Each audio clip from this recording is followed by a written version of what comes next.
All right. Thanks for being here. Valerie Flynn, writer, podcaster. I know you say thinker or learner. I'm going to go with thinker. I think they're Even Luna. similar, but Yeah. we'll go with thinker. What was Okay. your path to podcasting? I actually had two paths. One was I wrote a book with my writers group, and I was the only one who had media experience out of all three of us. And so I decided, well, I'll volunteer to help with the marketing. And so I ended up starting two podcasts, one for the book itself, that was called Writer to Meaning. And then one is something that I've been toying with an idea of my own for a year or two, thinking it would be nice to do um, learners, a learning podcast, like a learning journey podcast, um, basically. And that one's called Not a Fellowship. And that's where I interview interesting people like yourself who who have enjoy learning as much as I do and find out you know more about other learners. So I it was a two-pronged thing. It was the the thing that motivated me was the actual promoting the book, and then that kind of led me to doing both of them. Okay. What kind of equipment did you use to start the podcast? I'm just very bare bones. I use my laptop and StreamYard, and I have a headphone set that I usually use. Today, the my laptop is deciding not to communicate with StreamYard. I don't know why, so I'll have to contact them and find out what happened. And but usually I have headset with a little mic on it when I do my interviews and stuff. How much time did it take from when you decided to do a podcast to when you recorded your first one? I recorded um, within a month or two. I recorded three little introduction videos of just myself, and then it took a little while for me to um, coordinate getting guests for the show. Um, and so I have like a couple handful of videos in interviews online now and I started technically last April. So Okay. it's been over a year now. And I kind of Nice. dallied for a few months and then I'm like, I need to get serious about this. And so I did it. So, Yeah. It's one of those things where you can look at a bunch of YouTube videos, read a bunch of books about it, and then you don't get any closer to doing it. You're just thinking about doing it. So you might as well just start doing it and figure out as you go with a reasonable amount of preparation. I think that's good. Organization, like scheduling your guests and how you keep track of who you've asked and who's been on and when they're on and your calendar and how you're doing your scheduling. How do you book your guests? um, I I have a huge long list and notion of people that I discover one way or another that would be interesting guests. And so every 3 months, I schedule out my possible recording days and I put them on my calendar. And then, like this April, like tonight, I'm going to email about 10 or 12 of them and and then wait to see who emails me back. And then usually I get like 3 to 5 people say yes. And then it's a matter of scheduling them. Um, and I have a special web page on my website where I list all the upcoming available dates. So I let them log into that with a private password, and it has all the details about the show and the available dates and everything. And we email back and forth a few times, and then we lock it in, and then I'm not as diligent as you are. You actually follow up and double check everybody's still on, which is really nice. Um, but I I use StreamYard as well, and I send them an email within 15 minutes of the show, and uh, and then we go on. But that's how I usually book my guests. Nice. That's good. Yeah. My thinking on that with the emails is if you can't, like, I don't use a scheduling app per se. I just use the emails back and forth because if you can't get together enough with the person to schedule a time, then how are you going to talk about anything? Is my Mm, perspective on it. Like going through the scheduling app where they just pick a schedule, you never talk, and then hopefully they show up the day of the recording. And yeah. I haven't done a live one yet. It's all pre-recorded and then it gets released on Wednesdays. But it's it is that my biggest stress at the beginning was consistency. Like, how can I make sure I have a show ready to go every Wednesday and there's a guest for it? And every now and then you'll get somebody that cancels and just doesn't call and doesn't show up. That stinks. But Mm, for the most part, I haven't had a no call, no show in a while, but I do get cancellations regularly because maybe it's because it's scheduled so far out. Sometimes it's a couple months out, and maybe people just either they don't know their schedule or things change for them. I always thought that would be easier to schedule it farther out, and then you can schedule around it. But things come up. How do you your success rate of emails to people that respond is about the same as mine.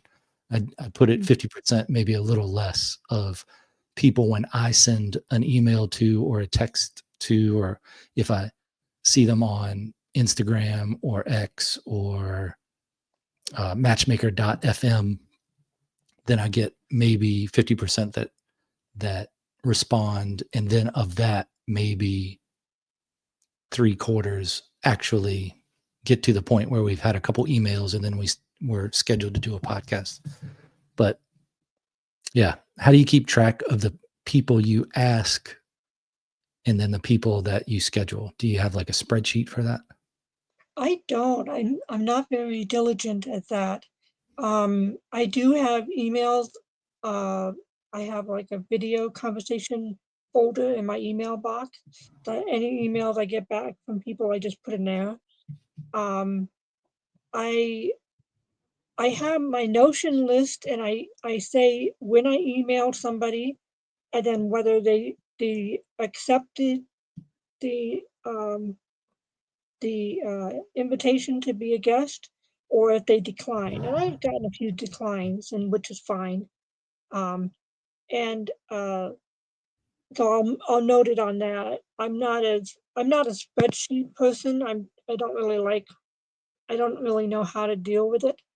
Um, but I probably should do something a little bit more professional to organize myself. But I don't right now. I I usually do 2 guests a month on my publishing. Um, Okay. so I don't do it weekly. I do it like bi-monthly. Um, it's just a little easier on me on my schedule, and I'm not trying to be. This is this is like personal endeavors. So, but yeah, go ahead. I apologize. I think I went off on another answer to your No, no, question. you're good. You're good. Yeah, But I noticed at the beginning that I was like, wow, if I ask all these people, I send out all these requests and everything, how do I keep track so I know I don't ask them again? Or if they right, said no, how do I know that?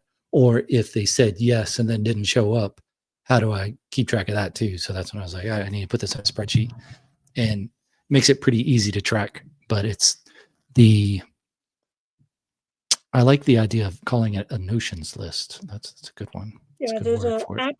there's an app called a Notion, and it's used for note taking and stuff. And it can use they have like spreadsheets and all this different stuff in it. I just use it as a link holder and note taking thing of like when I find something interesting online, I have like all these different lists, and there's categorized in different categories and all this kind of stuff in their pages.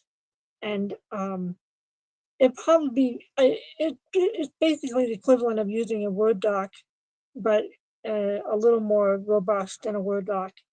Um, Yeah. I know there's other Obsidian and some other things that are like it. I have to check them out. but right now I kind of understand how to use Notion, so I use it. And it's on your computer and also on an app on your phone.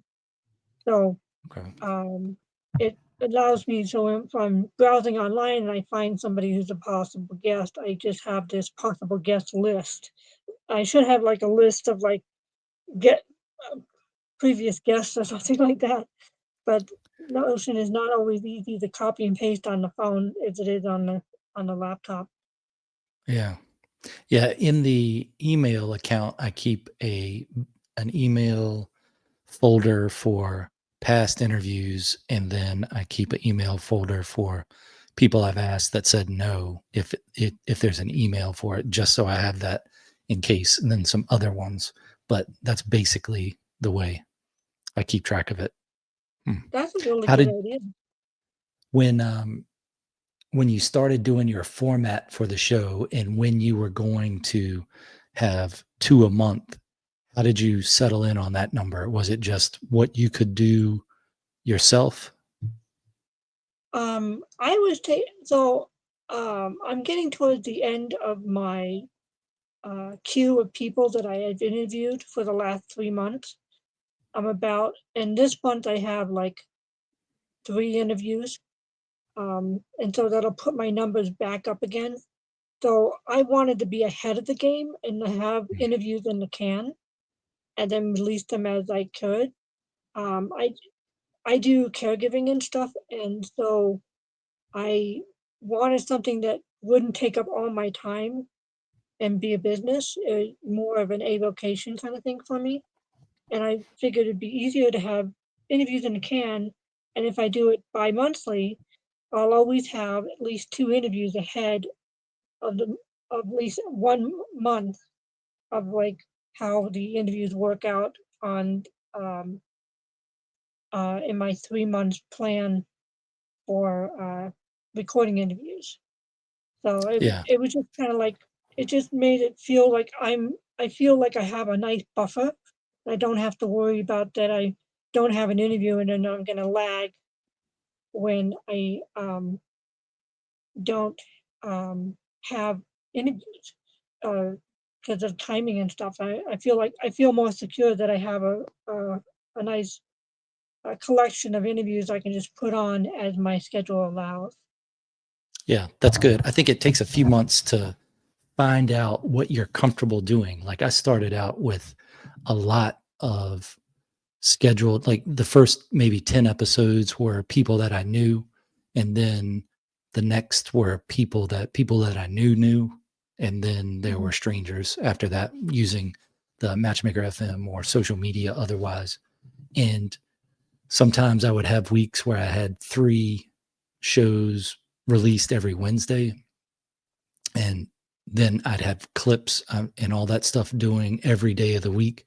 And I was like, yeah, this is like a job. And if it was a job where you're getting paid and you can pay your bills, then it's okay. But then you have to find something that it's can fit into your life when you're doing it alone, and then use the Mhm. right tools to make it easier. Like StreamYard makes it. Right. I looked at a few other ones, and I think you just find one that has the things that you want and then learn that program and then go with it. So StreamYard's been pretty good, and they've made some improvements over the last year or so to it as far as the AI clips and some other Mm. features they have, but that's been worth it. And then the matchmaker.fm subscription has been worth it. They have a free one, and I did that for a while, and then I did the pay one now, but that's been worth it too because it takes away that pressure of am I going to have somebody to interview or to Right. talk to. And then you get a lot of people just on Matchmaker that will send you a thing because it's people that have a podcast and people that want to be on podcast. So you'll get messages from people, and that keeps things pretty well scheduled too. Is just people that are like, hey, I did this writing thing, can talk about that, or poetry or whatever type of creative venture. So yeah, Mhm. the idea of podcasting is interesting just because I think for me it started with going to writing groups where you I apologize. May I interrupt you for a moment? I sure. I my phone is saying it needs to be charged. Could we pause it for just a moment and let me plug it in? Would that be okay? So the idea of going to writing groups is where you meet strange people. Yeah, you could probably put it that way. Strange and interesting people. And then podcasting is just an extension of that. It'd be nicer to be sitting in the same room talking with somebody or at a restaurant or something talking with somebody, but this isn't, I mean, this is better than not talking to people. So you got to find with a podcast a thing that a schedule that you can keep track of, especially if you're just doing it by yourself, and then something that's still going to be exciting for you. Like there are times podcasting where I go, what am I doing here? What's going on? But then you just go, well, the option is not to do it. In the podcasting stuff, you have not just the conversation, but all those things around it, like planning for it, figuring out the technical side of it, the publishing side of it. So there's a bunch of other things that go on besides just talking to people. So I think that's the fun part to do too. You know, look at different microphones, look at different cameras, how you going to do the picture, why you're going to set it, where you're going to set it up, how you're going to plan it, how you're going to schedule it, all those things that keeps your mind fresh. And then you're thinking about other things too. I don't know. What do you get out of podcasting? I I like the having the two things that attract me to podcasting is meeting meeting interesting people and having fun conversations with them. And I never know I know a little bit of where they're going to go, but I actually enjoy the ones that I don't know as much as about the guests. I know some about the guests from their website and their information. Um, but I like seeing where the conversation will flow. That seems to be the most enjoyable one for me. Um, it's I just like talking to people and I like discovering more about different people, and that makes it enjoyable for me. So hopefully it makes it enjoyable for the listeners as well. Yeah, it's like working out where you might not always want to work out, but I haven't had a time where I worked out and thought, I wish I didn't do that. So that's how I feel with the podcast is like sometimes you go, oh man, I got to do a podcast today or I got two today or whatever. And then you do them and you have these great conversations and you're like, oh yeah, that's good. That's right. It keeps you going. Yeah, exactly. With your writing, how do you schedule time for writing then outside of Well, podcasting and things? my online writers group, the one that we published the book together with, that meets every Thursday night. Um, about 4 years ago, I was trying to do 15 minutes a day, and consistency is not my strong suit. So that kind of fell by the wayside eventually. But what I do have is that now I have a weekly writing time with my writers group. So we actually, it's kind of loose format. Most of the time we get together and we just write together on Discord. Um, that's the social media platform that we're on. And we have our own server with the writing group as part of the corner of the internet I'm a part of. And we just, we chit chat periodically. Um, and mostly we sit down and write together and we'll ask each other how each other's days and weeks have been going. And then that forces me to carve out at least a weekly writing time. And I actually find years ago, I had one friend that it was my writing friend, um, and her schedule has shifted. But we used to go out weekly on like a Tuesday night or something like that, and we would go to the library and we write together. And uh, and that was and the so the weekly pattern was something I had from the past, and it actually helps me let my mind kind of cogitate on what to write, and then it kind of happens as I write. So I know most professional writers, they write daily, and that's great. That's what they need to do and everything. And I'm like, I don't know if I have that deep of a well.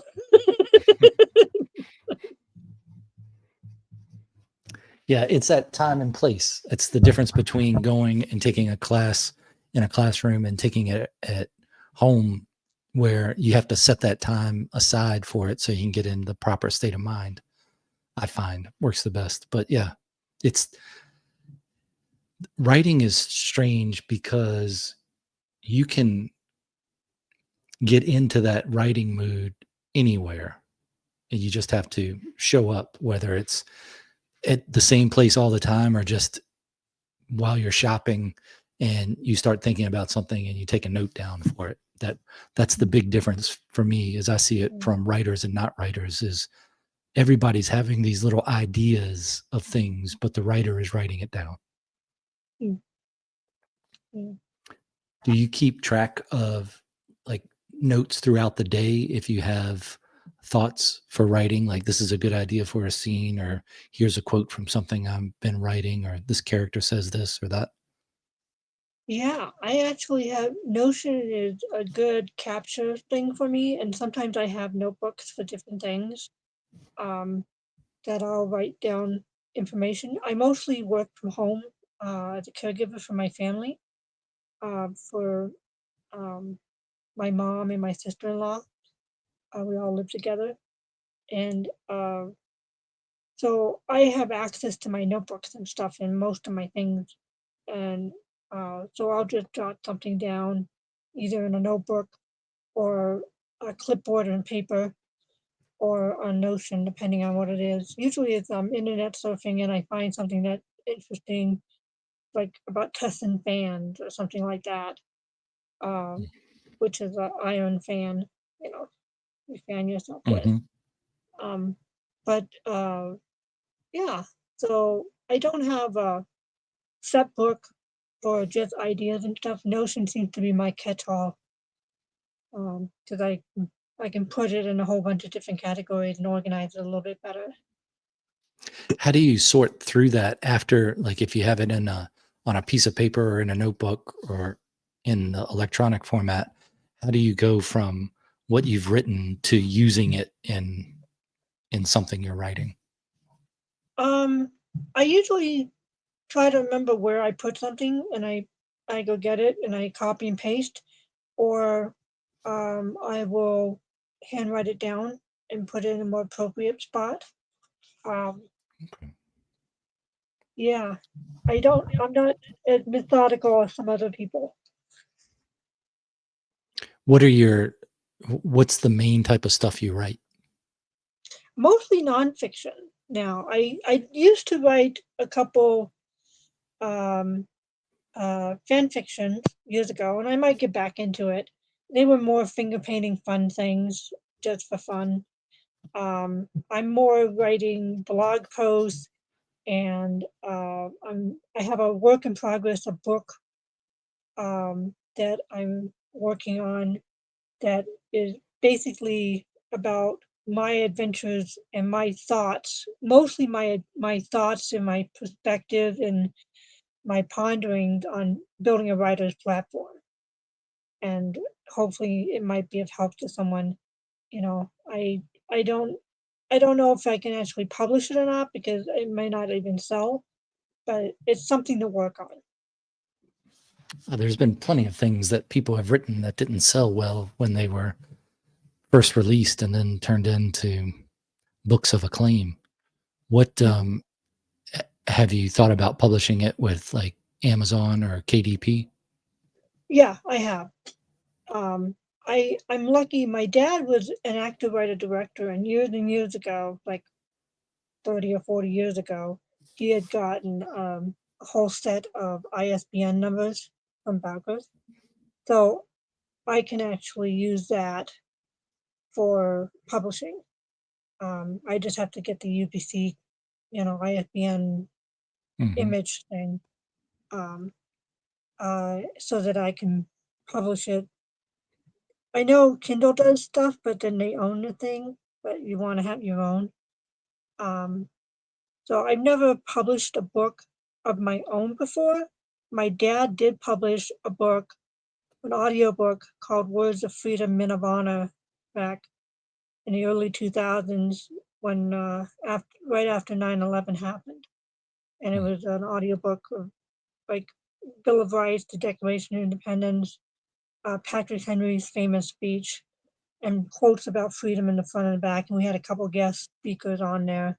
One was a former police officer, and one was an American last ace pilot that talked about the rescue of Roger Locker.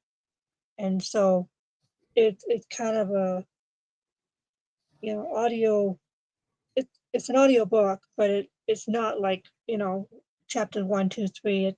It's more of creative kind of thing. It was a contribution to make things hearten people, remind us why we're Americans, not right or left, but why we're Americans. What does it mean to be American kind of thing.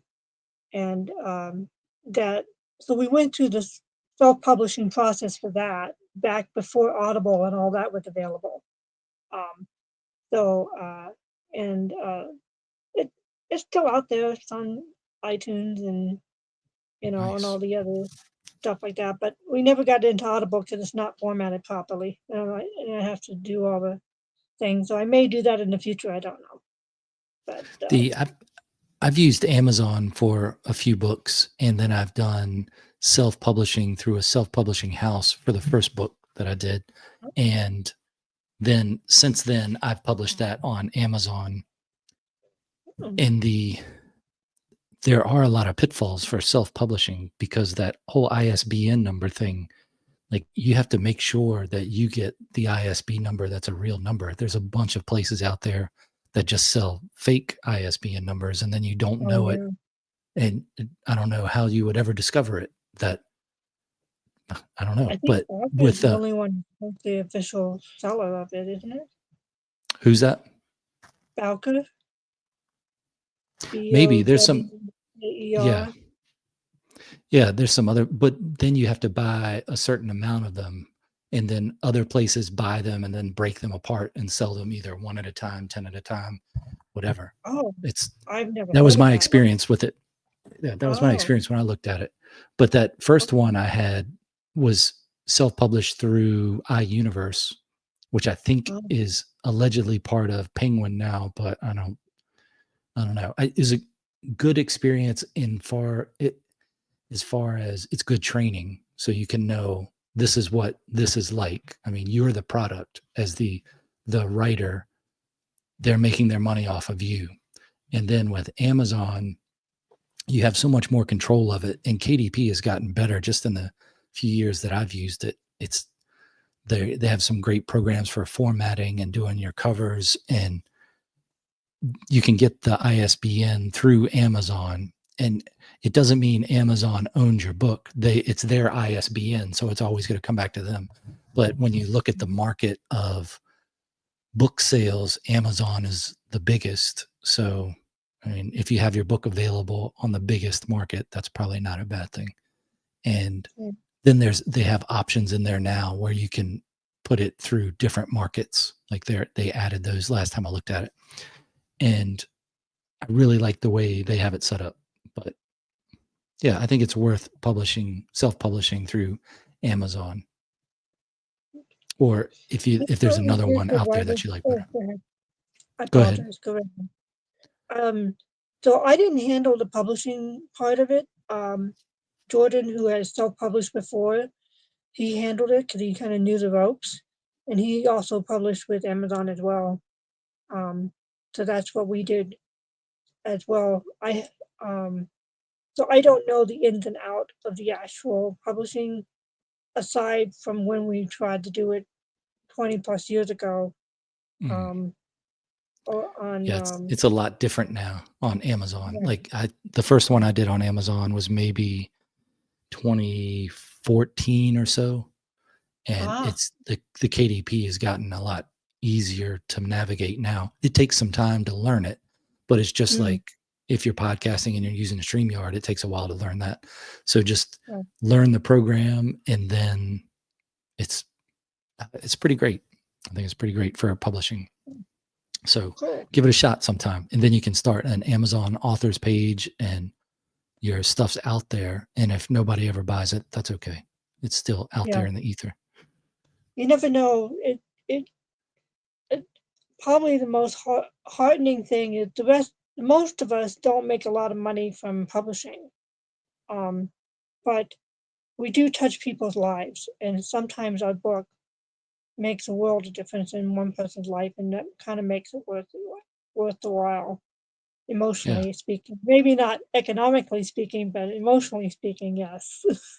Well, especially with the print on demand of it, like you could do it all yourself and then order however many copies you wanted, one or however many, and then you have a book that looks like a book that you wrote, Yeah, and it cost yeah, a fraction of what it would cost if you were to send it to a yeah, a printer and get 1,000 copies or whatever made. I mean, you could have a book that you wrote for probably as little as $3 or $4, depending on the finishes and the size of the book that you pick. But yeah, it's worth checking out. cool. Yeah, definitely gonna check it out. I'm just in the writing stage right now, trying to figure it out. I might work on some other projects because if you're if you're building a writer's platform, you actually have to have some success in order to validate your credential of actually being worthwhile to listen to. So it's like, I'll do this now, and then I'll type it up, and then sit on it for a while and work on something else, kind of thing. Um, Yeah. Well, you but get the success in doing it and the knowledge in it. yeah, There's plenty of people that don't know what they're talking about that get paid a lot. So yeah, that's there's true. also people that know a lot that don't get paid anything. So yeah, Yeah, yeah, I think you yeah, just make the platform that you would want to use, and then that's how you proceed with it. Just how you write a story, write the book that you want to read. yeah. Where do you think that creativity comes from? I've heard you ask this question to some of the other guests, and it's a Mm, really good question.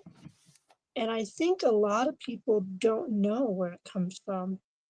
Um, if I can kind of do a thinking off the top of my head kind of answer, would that be okay? sure. So, I don't know if you ever heard of Ian McGilchrist. He's a author, a philosopher, and also very knowledgeable about the brain. And he's written several books. The one that's most well known is, I think, The Master and His Emissary. If I'm correct, your audience can comment in the comments below. But he talks about the right brain and left brain, and we are very much Western culture. It's very much a left brain culture. I know right and left brain is not the proper technical thing, but we use it as to explain different parts of the brain as an analogy. So the left brain is more analytical, logical, articulate, reasoning. The right side of the brain, you know, speaking um, generally speaking, not physically speaking, tends to be more intuitive, more it's just as analytical, but it can't articulate. It's not where the place where words come from. That it's more the emotions and the sense of the subconscious kind of realm of figuring stuff out. It's like it's analyzing stuff, but you can't articulate it in the right and the left side of the brain kind of rationalizes what the right side of the brain does.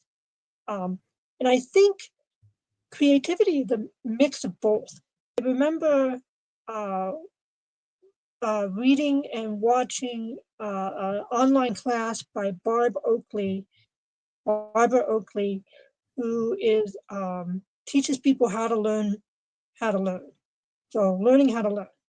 Um, and she has other books out and all that kind of stuff now. But she's um, one of the things she talks about is the focus mode and the diffuse mode. And it actually helps to switch between the two for problem solving. If you need to get something done, you want to go in focus mode. If you want to have more creative thinking, problem solving skills like doing a um, like homework or a test, you might want to go into diffuse mode for problem solving.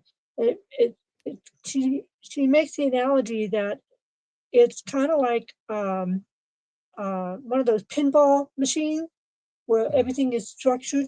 There's like some in focus mode, you have very a whole collection of many different in pins or whatever they're called in a very tight uh, controlled manner. But you can only do in a diffuse mode. You have many less of them and scattered around with a lot more space between for the ball to go back and forth, and it allows more um, in more creative thinking. Um, and so I think it's and having my growing up with my father in media production as an actor, writer, director, and also a teacher. Um, he would teach classes on voiceover. He was very good at it. He did it for 20 plus years. Um, and uh, the thing was to try to get people to get from being analytical to being more intuitive. And so you actually do need the skills, like you need to not pop your mic or, you know, decrease your sibilance, your S sounds on the mic. You need to stay on axis. You can't go like off axis unless you're doing it on purpose for an effect. Because the roll off of the sound is dramatic. Um, there's certain technical mechanical things that you need to do in voiceover, which the student learns. But the most valuable thing he taught them, that he told them they would learn, is actually how to articulate emotion at will and on command. Most people cannot do that. That's why voiceover talents are paid, is because they know how to emphasize words with certain emotions and inject the emotions on certain words at will and on command by the director, who's actually in audio, the producer.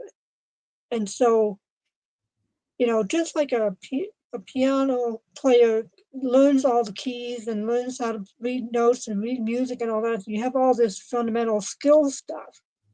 But once you master the skills, the the creativity is the thing that breathes life into the piece, whether it's a musical piece or it's an artwork or it's a ceramic piece or it's a podcast.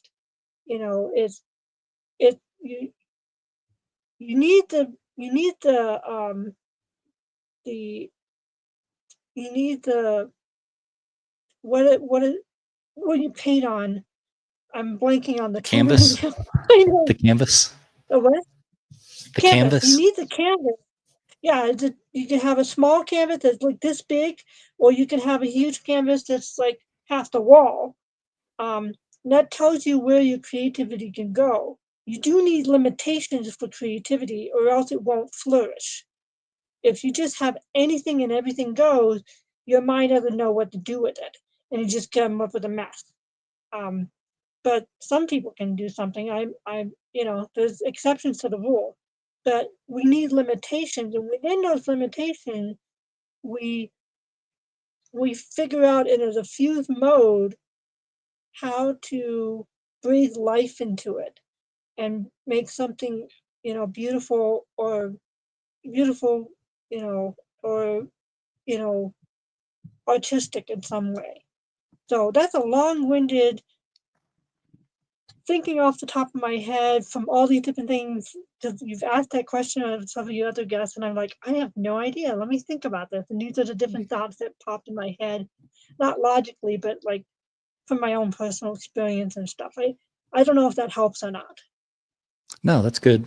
Do you have like when you have an idea occurs to you that you're going to take a note of, do you visualize like where that came from? Do you think it's something that your mind put together on its own, or do you think it's something from outside of you that is kind of like a muse that inspired it, or that you're just receiving that thought versus manifesting it in your own head? That's a good question. Um, I don't visualize as much as other people. I do get inspiration.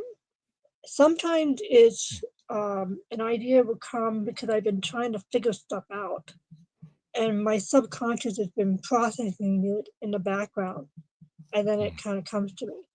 Um, so, and whether it's figuring out a solution to a problem or coming up with an idea of a new book to write, um, or a new creative project to work on. Um, I I do talk about the muse a lot. I'm a Christian, so I'm not really, I don't think. Oh boy, I think we can come up with ideas that are not our own. Um, that get metaphysical on you guys, but Hmm. and there's a whole good and bad thing about that. Sometimes I feel like God's is like planting an idea in my head. Usually they're good ideas. Um, Bad ideas, I have to take full credit for those. Um, but I think we're influenced a lot by the things that we see and watch and read around us. I read a ton. Um, Sometimes I go into periods of like reading a whole bunch, and then sometimes I kind of languish a little bit. I like daydreaming a lot, so I tend to kind of sort of visualize a little bit in that. Because I like to daydream about one of my fan fictions. It's just, it's mental play for me. It's like my mental playground. Um, and I don't know where some of those ideas come from. It it does seem like it comes from outside of me, and but I mentally know that it's probably from within my subconscious playing out stuff in the uh in the background of subconscious, like raising it up to the conscious level kind of thing. Um, I like it because it's kind of like storytelling for myself. Um, and I can scrap anything that I'm not interested in and go back and replay it in a different scenario. So that's a really good question. Logically, I think it comes from within. Metaphysically, and in reality, I think we're influenced by many different things on the social and media level, and also I think we're influenced by spiritual forces. But the Bible just talks about um, by your by their fruits you will know them. What comes from a man's heart is what comes out of their mouth, kind of thing. I'm butchering the quote, so somebody can go ahead and put the actual quote in the comment. That'd be fine. Um, but there's a dynamic of a sense of who we are as a person will will come out to what we create and what we say and do. The essence of who we are, for good and for ill. So it's like you by your fruits you will know them, kind of thing. Um, and So I think it's a mixed bag. It's like spiritually thinking, I think we can be influenced, but also um, I think we can be influenced by our environment and by the media that we take in. This one of the fan fiction is based on an anime that I liked years and years ago, decades ago. It's like Which one is the that? anime, yeah, it's called Naruto of all things, and it's like it's Hmm. not my, it's like an action fantasy adventure thing, and so I like some of the characters that is not elaborated on in the series, and it's got a lot of plot holes and stuff, but something about it has captured my imagination, and so I fixate on it, and so it's kind of fun, you know. But so that has heavily influenced me, even though it's a wildly popular anime that's gone mainstream. But you know, I think we can be influenced and manipulated even by media in whatever form it takes. Um, but I also know that we have original experiences and original thoughts that come bubble up from within us. So I think it's a mix. Yeah, marketing works. So it's Yeah.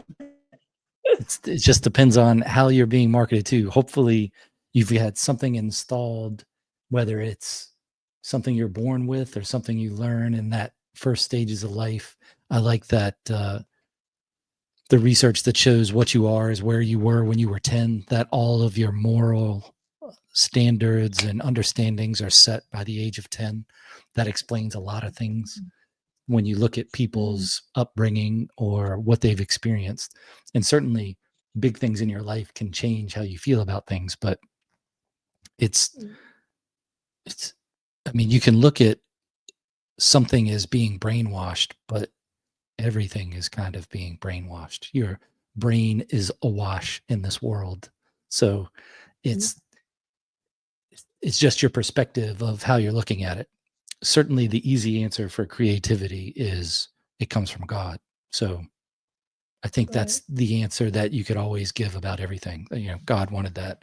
God did this. Whatever you define God as. I mean, Mm. I have the Christian understanding of it. So, and that's how I was raised, and that's what I was when I was 10. So, as I just said, that's in there. I don't think you can separate it, and that's why I think when we go to other places across the globe and you try to change a culture, you're not going to be able to, because their culture could be different than yours, and that's just what they were when they were 10, and that's what they're grown up in. And we would look at it and Yeah. say they're all brainwashed, and they would look at us and say we're all brainwashed. So it just depends Right. on, you know, what kind of soap are you using for your brainwash. So Yeah. I think that certainly wherever we were created from, that force recognizes creativity within us. And of course it would be within us if we were created by this intelligent design, which Right. makes sense. Like it, that all of this is just chance seems unbelievable to my human mind. So I'm going to go with something else made it. Whether we're in a reality that you want to call real, or we're in a reality that you want to call a simulation, whatever it is, you could explain all the stuff in the Bible as a simulation, and it all would mean the same thing. It's all created by a creator. So if that creator is a big computer, then you would still say, well, who created the computer? So Right. I think that the God argument always wins, because you just go outside of whatever that thing is and say, yeah, God did that. God did that. We're human. We can't understand it. The Bible verse you're thinking about is Matthew 7:16, which is the by the fruits you'll know them. And that's when they were talking about false prophets and fig trees, and you wouldn't get a fig from a thorn bush and things like that. So Right. interesting read. Matthew Yeah. 15 is where it starts, and then it goes on from there. But as far as the muse goes, I think the Romans were thinking about the same thing, because they talked about genius, and our understanding of genius, at least my understanding of it growing up in the US, is if somebody says that's genius, they're saying that you're smart, that you came up with that. And the Romans talking about genius was saying that's something outside of you, that's working through you. And I like that definition of genius better. And it's certainly what I feel like when I write certain things, where you get into a position on a story where you're like, I don't know what's going to happen next. And then you just let it sit. And then the solution presents itself. And it's such a creative and complicated solution that you're like, how could I have come up with this? This seems like it's perfect. It's this perfect piece of the puzzle that I was looking for. I don't think I made that piece. there might be something to it where your experiences and perspective are what form the way you think. And okay. And then you're also going to think, well, I'm created by something. And if you're on the religious area of it, then that that thing is also within you. So how do you take credit for anything? I mean, it's you're the instrument, not the hand, if you will. Mm. So I think about creativity like that. And sometimes I think if you talk to a more religious person or one with more like strict biblical views, that they might say that's heresy or whatever. But I think if God's out there, and I hope God is, I Mm. believe God is, that I might get a little bit of leeway in my thinking because at least I'm trying to think. So my intellect to God's is nothing. So how could God expect me to understand everything as God understands it? I'm not going to. So I'm just working on it with my human brain. But Yeah. I do personify creativity sometimes where I think, because to me, that creative force for poetry is a little different than the creative force for prose. It's a little different for the creativity of building something, whether it's carpentry, working on some sort of machine, working on the car, planning something outside. It all has these little individual break off things for how creativity is. And if you were to say all of that is the same thing, I could agree. It's all the same thing, but that little piece that I'm dealing with to me seems different. And I think that's also probably how you get the pagan gods, where people just divide everything up and say this is the dominion of Nike, this is the dominion of Aries, and all these other pagan things. So, okay. But I do think about the poetry creativity or the poetry creative force I visualize as a guy sitting in an apartment with a robe on and he's just watching TV, hanging around, drinking out of the milk carton and not doing anything if I'm not engaging with it. So I feel a little guilty if I'm like, well, maybe it's time to write some poetry. So then I try to engage with the poetry creative force. Sometimes you don't have to try. It just strikes you while you're in the produce section of the grocery store and you're like, oh, well, that's certainly poetic. I'm going to need to write that down and think about that later. Maybe it comes out as just a few words, a line, or a whole poem, and you're just sitting in there typing on your phone, writing in your notepad, whatever. Then I think that goes back to the difference between writers and not writers is all those little points of creative force of all those different things, painting, music, whatever, that they're always looking for a way to express themselves to humanity. And humanity just has to go, okay, that's the part of showing up.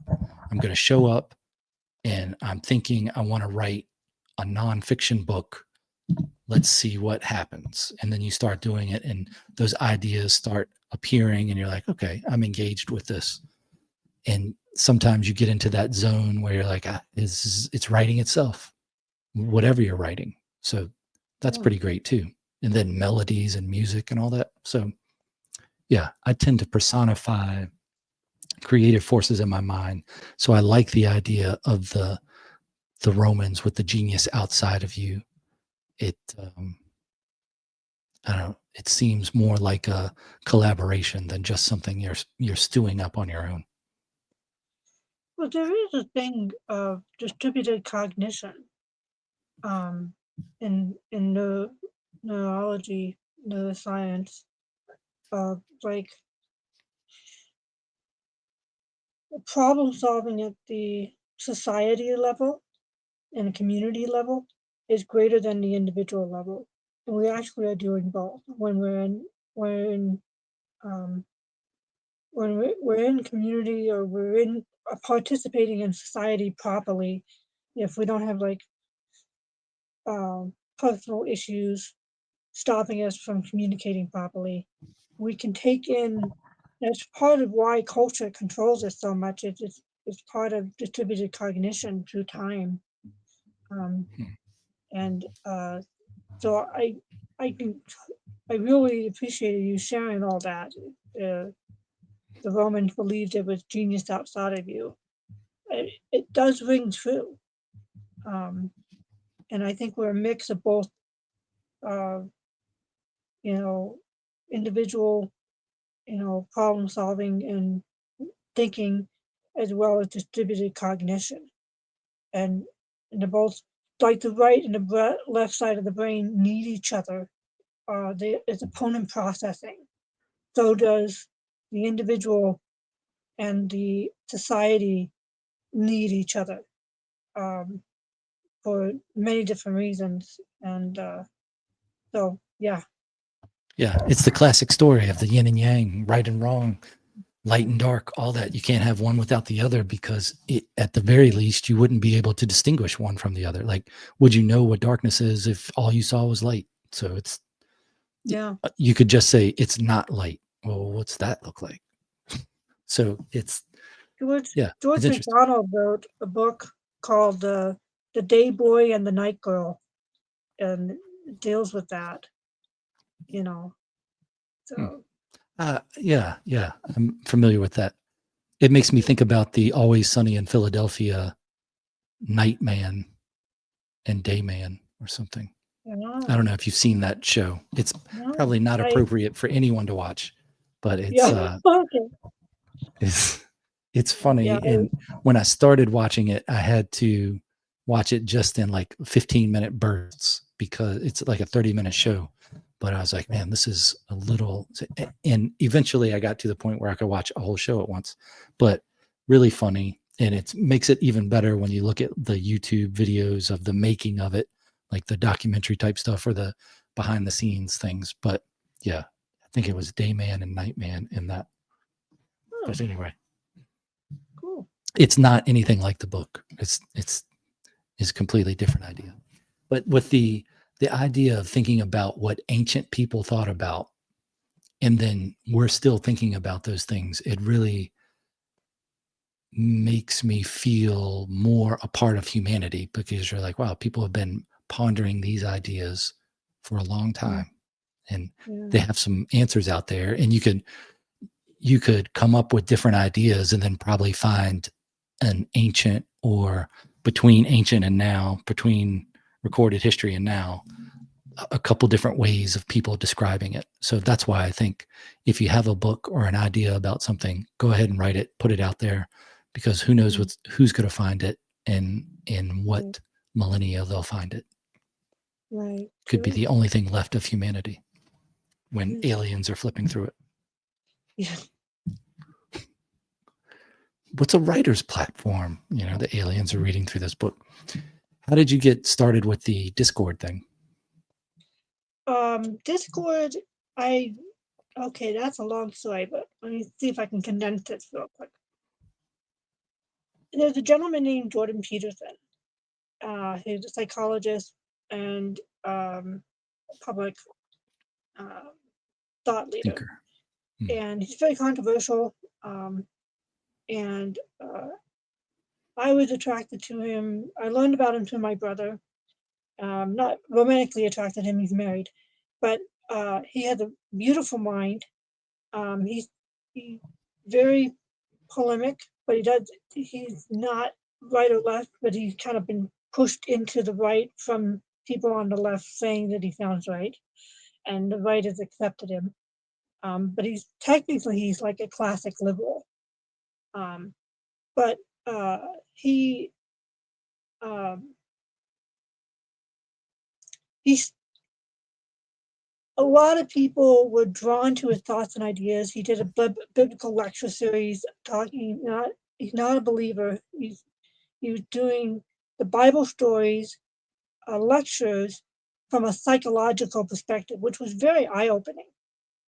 It's very information dense, the Bible is. And from a psychological perspective, there's a lot you can glean from um, the Bible stories and stuff. And so uh, I, I watched a bunch of his lectures, his psychology lecture, his maps of meaning lecture, and the biblical lecture series.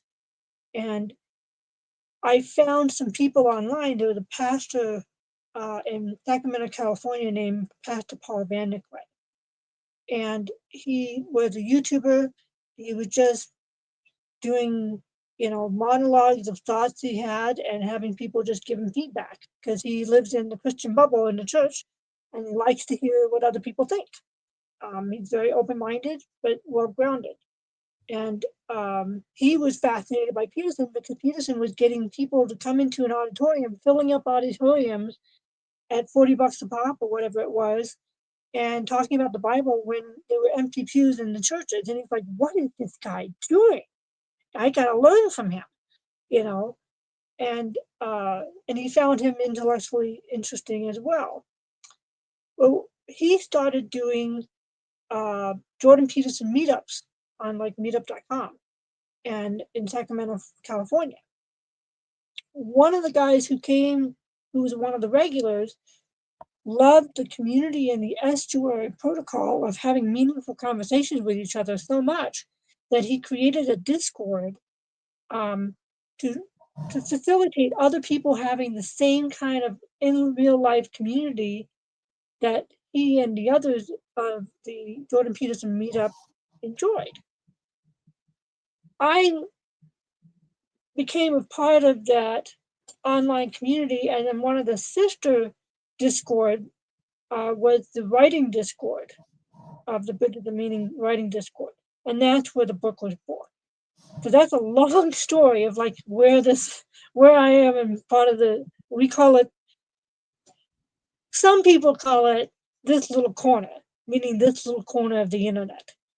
Other people dislike that term. And it's not a cohesive whole. There's like cliques and groups of people that like gravitate to each other because of personality and perspectives, and some are more political than others. Others are more community oriented. Others are more esoteric. And so it's like a huge mixing ball of different people. And it's like, but it kind of came downstream from Peterson and Paul Vanderklay and, John Vervaeke and some other people. So, Jonathan Peugeot and stuff like that. And so, in Jonathan Peugeot and John Vervaeke are not controversial at all. They're more middle of the road kind of people. But that's my little corner of the internet where that Discord was born from. That's a little bit of the history from that.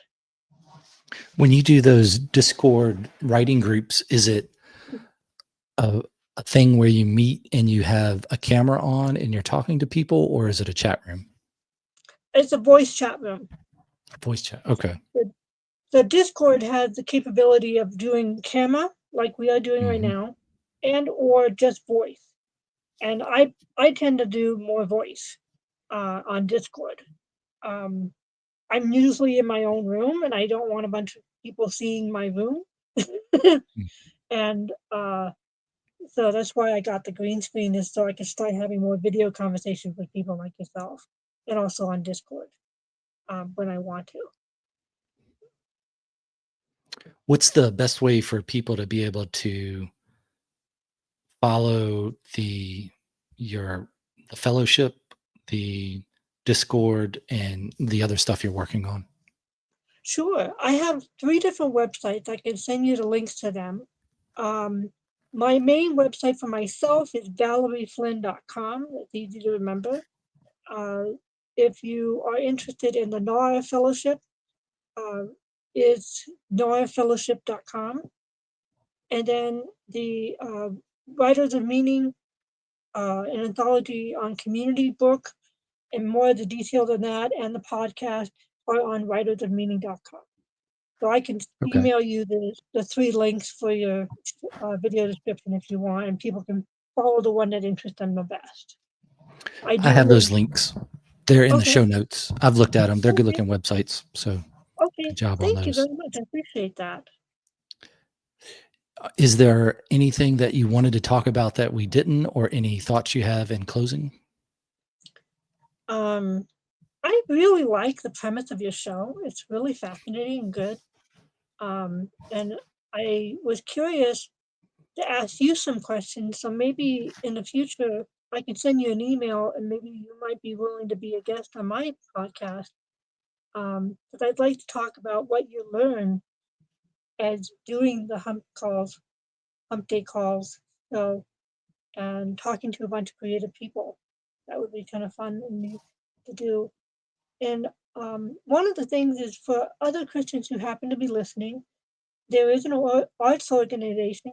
I'm not affiliated with them. I'm tangentially connected to some friends. It's called Rabbit Room, the Rabbit Room, and it's a Christian arts organization. So I didn't know if you happen to know about them or not. I don't. Is there a website It's, or something? I think it's rabbitroom.com or .org. And I can email you the information about them.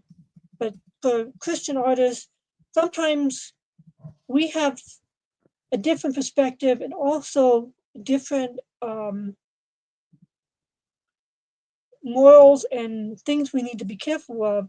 Like what I'm writing about in the book is like, we're supposed to build fame and stuff for our career. It's part of building a writer's platform or an actor's platform or whatever. But we don't want to be consumed with the lust for fame. We want to be humble. And how do you be humble and self-promote at the same time? And that's stuff that I talk about in my book that I'm writing. It's like, does anybody think about this stuff? It's like, so if anybody does think about these things and would like to talk to me, whether it be a guest on one of my podcasts or just like have a nice video conversation without recording, shoot me an email. I'd love to hear from you and let's talk. All right. That sounds good. It's rabbitroom.com. I'll put that link in the show notes as well. Okay, cool. Well, thank you very much for your time. All those links are in the show notes, and I'll talk to you on the other side of this musical exit here.